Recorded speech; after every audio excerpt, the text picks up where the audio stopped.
I'm honored today to introduce the next speaker because Kevin and I go way back. About this time, 18 years ago, Kevin, I took command of the 47th Combat Support Hospital at Fort Lewis, Washington, and my S3 NCOIC was Sergeant First Class Kevin Zimmerman, a battle staff trained operator who became my right arm. And we really ran that hospital together for 2 years. And one day, a general pulled up with an entourage and awarded Kevin a high award, the Soldier's Medal, which is the highest award for valor possible in the time of peace.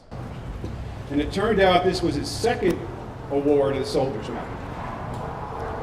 In the Bosnia conflict, Kevin was a dust-off medic working from an air evacuation team, and his specialty was rescuing injured people trapped in minefields. And he would do that by trusting in God to guide his feet and walking straight through the mines to the injured man to give him aid. And it turns out he walked over a lot of mines doing that, but none of them ever exploded, and thereby he saved a lot of lives. So in addition to being a medic and professional NCO, he is a Christian who really walked the walk rather than just talking the talk. So now I'm a director of Center of Excellence, and Kevin is a motivational speaker and syndicated radio host, and I couldn't be prouder of him. We've had a lot of adventures over the years, and I'm sure we'll have more in the future. Ladies and gentlemen, I give you Kevin Zimmerman.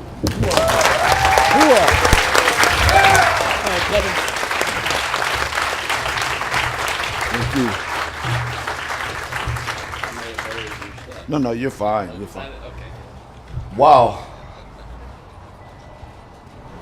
As I look out here today and I see the men and women, I am thankful to God to have an opportunity to be part of such a wonderful organization such as this. Thank you, Dr. Russell, for such a wonderful introduction. I've known Dr. Russell for quite some time. I wish he hadn't said 18 years. It kind of reflects on my age a little bit. But one thing I know about him, one, what you guys don't know is he's always loved soldiers.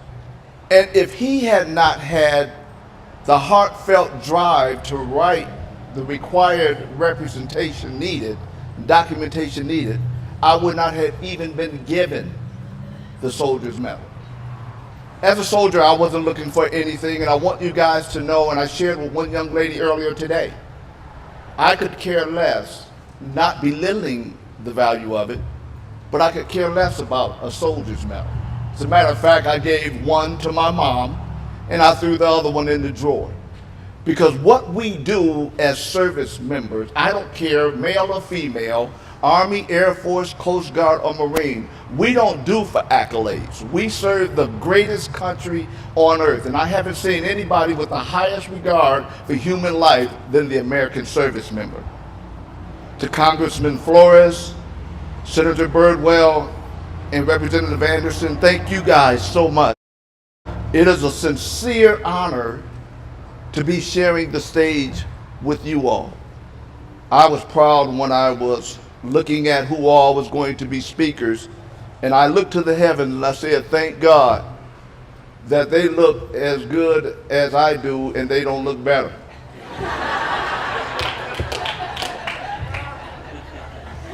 In my opinion.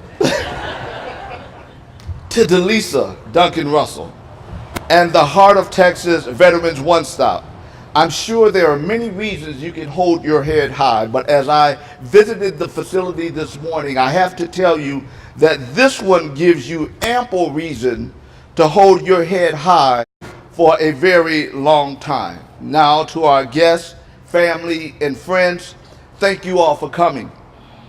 All of us that are involved in public service will tell you there's no greater honor you can get than to see the support coming from the ones that are closest to you. Now I need everyone here to do something for me. I need you to repeat after me. Say, all you can do is all you can do. All you can do is all you can do. I retired from the military after 20 years in service in January of 2001. And I knew I had some tremendous experience. I knew I had some education. And I knew the value of teamwork and social acceptance. Then the Army had what's called an ACAP program that helps you get the resume together And I had a job waiting on me in Dallas even before I left Fort Lewis, Washington. So when I got to Dallas, I was living life exactly as I thought it should be until September 11th. And on September the 11th, something happened to me. There were some triggers that went off that I thought was the norm in my mind. Also, the hotel that I was working in the area of human resources with, which was Wyndham, that caters to the business traveler. When they stopped the air traffic, Wyndham took a big hit, and then I got laid off. Mind you, I had been employed for 20 years. I never dealt with this layoff thing. But I figured, since I was a United States soldier, I knew how to adapt and overcome. So the first thing I did is I went and I bought a newspaper. You heard that. And I looked down where they would have the employment column, and I would circle every place that had the job that aligned with my skill. And I was ready. I approached getting a job like it was a job. And I went to the first place, and I had my resume, and I looked at the young lady, and I said, I need to talk to the hiring manager. And she said, sir, do you have an appointment? And I said, no, I'm just here to get a job. And she said, well, did you fill out online? No. And she said, well, over there, and she pointed across the room and said, that's a kiosk. Go over there, find the job you want, and put in your information. And I was not about to let that young lady know that I had absolutely no idea what a kiosk was. But I went over there and I kind of figured it out. Then I walked back up to the front desk and I said, okay, can I talk to him now? And she said, no, because the computer has to look at your skills and it's going to separate some key words. And if we feel you qualified, then the hiring manager is going to call you. And then I thought, a computer is going to determine if I should get the job? And it was at that time I realized I wish I would have had a Heart of Texas Veterans One Stop. I went home, and dealing with the things and the triggers that happened from 9/11 and the highest state of readiness that I remained in because of what happened, and dealing with the frustration of not being able to get ample employment at the drop of a hat. I didn't realize what my family was going through. And as I think back at what you're doing, I wish I would have had a Heart of Texas One Stop. When I look back and I saw the trauma that I gave my family for keeping the windows open at night with the light in the house, and I felt like somebody could see in, but I couldn't see out. And I would fuss at my family because I talked about the danger there. If my family could tell you today, they wish they would have had a Veterans One Stop. You guys offer so many resources. Let no one tell you that what you have here is not invaluable. At this point, can we all stand and give a round of applause to the Heart of Texas Veterans One Stop?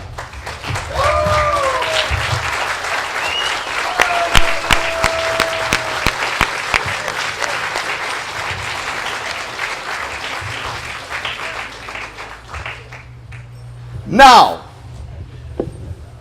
there is a challenge here. There is a challenge that must be undertaken. For some reason, we all know that veterans have a tendency not to seek out the areas by which they need support. We all know that, especially if the place is not located up underneath the flagpole. All across the country, veterans need help, but they won't go sometimes to those places. So, understanding this poses the issue and the challenge for us to take the message of Veterans One Stop to them. 2 years ago, I was in Tacoma, Washington, and I heard a colonel speak by the name of Kashmir Taylor, and he shared with us some experiences from the studies of geese. Now, you don't have to look at me like I'm crazy. I know I talked about triggers earlier, but I got a beautiful wife and family over here. I'm okay, I promise you guys. But when he talked about the studies of geese, he said every fall, thousands of geese fly from Canada to the southern part of the United States to escape the bitter cold of winter in Canada. As soon as a flock of geese takes flight from the Canadian waters, they quickly form a V-shaped flying pattern, with one rotating goose in the center lead and all the other geese trailing behind in two lines. Wildlife scientists have conducted extensive studies to determine why the geese and other migratory birds form the distinctive V formation, and the results were fascinating. There's 5 points I want to share with you, and I'm going to get out of your way. Point number one, when geese fly together, each goose provides additional lift and reduces the air resistance for the goose that's flying behind it. Consequently, by flying together in V formation, scientists estimate that the whole flock can fly about 70% further with the same amount of energy than if each geese flew alone. Geese have discovered that they can reach their destination more quickly and with less energy expended when they fly together in formation. Note to self: the same will go for those committed to Veterans One Stop. You will arrive at your destination quicker and easier because you will be lifted up by the energy and the enthusiasm of one another. Point number two, when a goose drops out of formation, it quickly discovers that it requires a great deal more effort and energy to fly. Consequently, that goose will quickly return to the formation to take advantage of the lifting power that comes from flying together. On this journey, sometimes people may drop out of the group and try to accomplish some things on their own. But don't worry, like the geese, they will more than likely discover that they missed the synergy and the energy that comes when they are an active part of the cohesive team moving towards the destination that you want to take, Veterans One Stop. Point number three, geese rotate leadership. The goose flying in the front of the formation has to expend the most energy because it is the first to break up the flow of air that provides the additional lift for all the geese that follow behind the leader. Consequently, when the lead goose gets tired, it drops out of the front position and moves to the rear of the formation where the resistance is the lightest, and the other goose moves to the leadership position. This rotating position happens many times throughout the course of the journey.